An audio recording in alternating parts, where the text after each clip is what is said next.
எல்லாரும் ரொம்ப எக்ஸ்பெக்ட் பண்ணிட்டு இருந்த ஒன் லாஸ்ட் டைம் அப்படின்னு சொல்லி ரொம்ப ஈகராக வெயிட் பண்ணிட்டு இருந்த மோஸ்ட் அவைட்டட் ஜனநாயகனோட ட்ரெய்லர் ரிலீஸ் ஆயிடுச்சு. ஸோ விஜய் ட்ரெய்லர் ரிலீஸ் ஆக போகுது அப்படின்னாலே எல்லாருக்கும் ஒரு கியூரியாசிட்டி இருக்கும்.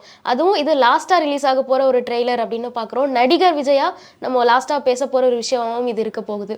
ஸோ ட்ரெய்லர் வந்த உடனே உங்களோட ஃபர்ஸ்ட் இம்ப்ரெஷன் என்ன மாதிரி இருந்தது?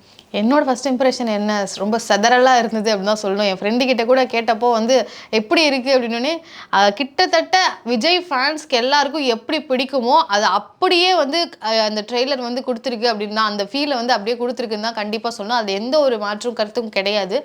உண்மையாகவே ரொம்பவே மாசாக இருந்துச்சுன்னு தான் சொல்லணும். விஜய் இதில் எப்படி தான் வராரு அப்படின்ற ஒரு ரொம்ப க்ளூலெஸ்ஸாக இருக்குது அப்படின்னு தான் சொல்லணும். அவர் ஒரு ஃபாதராக காட்டுறாங்க, ஒரு நல்ல மமிதா பைஜு அவங்களுக்கு அப்பாவாக காட்டுறாங்க. அதே மாதிரி ஒரு போலீஸ் மேனாக வராரு. திடீர்னு பார்த்தா அரசியல்வாதிகள் எல்லாம் அடிக்கிற மாதிரி வராரு. யாரு தான் இவர் அப்படின்ற மாதிரி இருக்கு.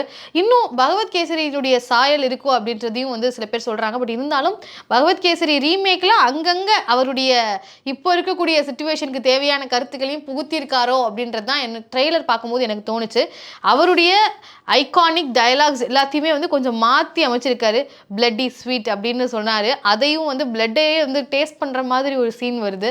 இன்னொன்று ஐ எம் வெயிட்டிங் அப்படின்றது ஒரு கூஸ் பம்ப்ஸான விஜயுடைய கரியர்லேயே ரொம்ப முக்கியமான ஒரு டயலாக் அது. அந்த டயலாகை அப்படியே மாற்றி அதான் சொன்ன மாதிரி இப்போ அவருடைய சூழ்நிலைக்கு ஏற்ற மாதிரி ஐ எம் கம்மிங் அப்படின்னு சொல்லியிருக்கிறாரு.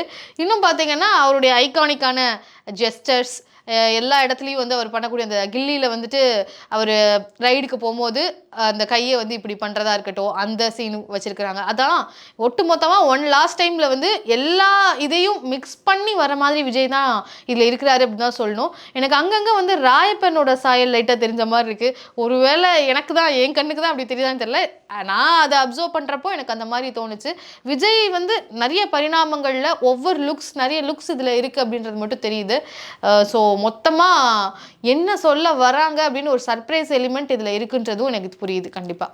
ஓகே, நான் இந்த ட்ரெய்லரை பார்க்கும்போது என்ன அட்ராக்ட் பண்ண விஷயங்கள் இல்லை, நான் ரொம்ப கவனித்த விஷயங்கள் என்ன அப்படின்னா, டிவிகேவோட ரெஃபரன்ஸ் உள்ள நிறைய இருந்ததை நான் நோட் பண்ணேன். ஸோ ஃபஸ்ட்டு சீன்லேயே காலிங் வரும், நேம் யார் அப்படின்னு பார்த்தா தளபதி வெற்றி கொண்டான்னு இருக்கும், டிவிகே. ஸோ அதை பார்த்தோன்னே அதை ஃபீல் பண்ண முடிஞ்சுது. அடுத்தது 2 யானைகள் இருக்கிற மாதிரி நடுவில் விஜய் இருக்கிற மாதிரியான ஒரு இமேஜ் அந்த சீன் இருந்தது. ஸோ இந்த மாதிரி இது டிவிகேவை அங்கங்கே ரெஃபர் பண்ணுற மாதிரி நிறைய விஷயங்கள் பார்க்க முடிஞ்சுது.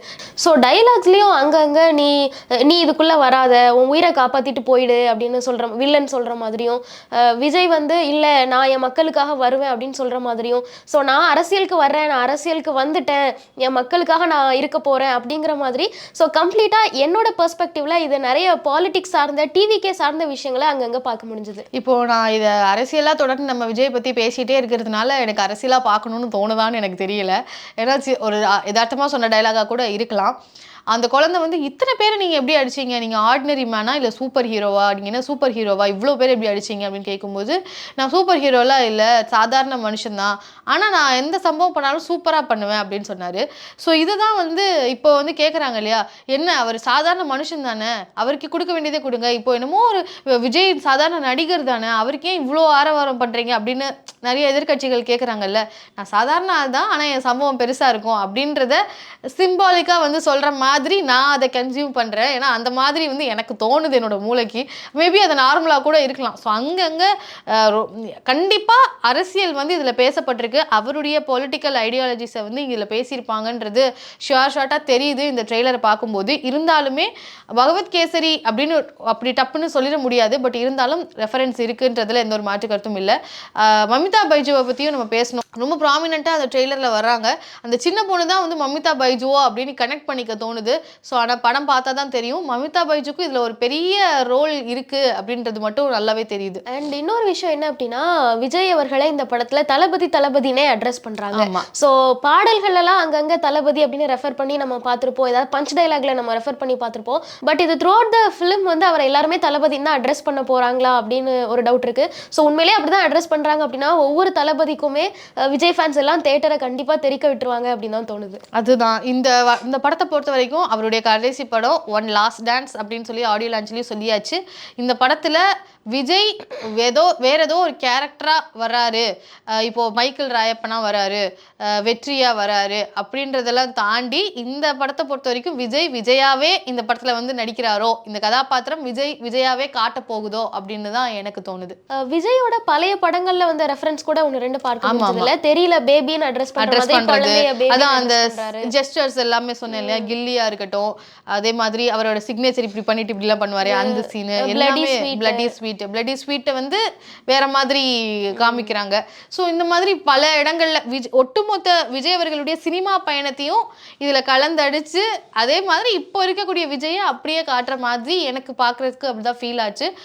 ஸோ மேக்கிங்காக இருக்கட்டும் எல்லாமே பயங்கரமா இருக்கு. கடைசியில ரோபோட் வேற வருது, அது என்ன சொல்ல வருது, என்ன பண்ணி வச்சிருக்கிறாங்க அப்படின்னு ஒரு பெரிய எதிர்பார்ப்பை வந்து ஏற்படுத்துது. ஓவராலாக சொல்லணும்னா அனில்ஸ்க்கு, விஜய் அவர்களுடைய ஃபேன்ஸுக்கு இது ஒரு பெரிய பெரிய ட்ரீட்டாக இருக்க போகுது.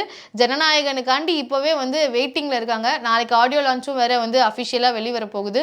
ஸோ விஜய் அவர்கள் பொங்கல் முடிகிற வரைக்கும் வந்து டாக் ஆஃப் தி டவுனாக இருக்க போகிறாருன்றதுல மாற்றமே கிடையாது. ட்ரெய்லர் பார்க்கும்போது அனிருத்தினுடைய மியூசிக் வந்து பயங்கரமாக ஒர்க் அவுட் ஆகிருக்கு, ஒரு மாசை கிரியேட் பண்ணுது விஜய்க்கு அப்படின்றது தான். அவர் எப்போவுமே வந்து இந்த கத்தி பிஜிஎம்மில் தொடங்கி இப்போது இந்த பிஜிஎம்மும் நம்மளை எல்லா இடங்கள்லையும் இங்கேயும் நம்மளை ஏமாத்திர மாட்டாரு அப்படின்றத நான் வந்து ரொம்ப ஸ்ட்ராங்காக நம்புகிறேன். ஸோ இந்த ஜனநாயகனுடைய ட்ரெய்லர் வந்திருக்கு. உங்களுக்கு என்ன தோணுது ட்ரெய்லர் பார்க்கும்போது? நீங்கள் எப்படி ஃபீல் பண்ணுறீங்க? உங்களுக்கு விஜயை நீங்கள் எப்படி பார்க்கணும்னு நினச்சிங்களோ அது பூர்த்தி ஆயிருச்சா? இந்த ட்ரெய்லர் உங்களுக்கு என்ன கன்வே பண்ணுது அப்படின்றத கண்டிப்பாக கமெண்ட்டில் சொல்லுங்கள். நன்றி.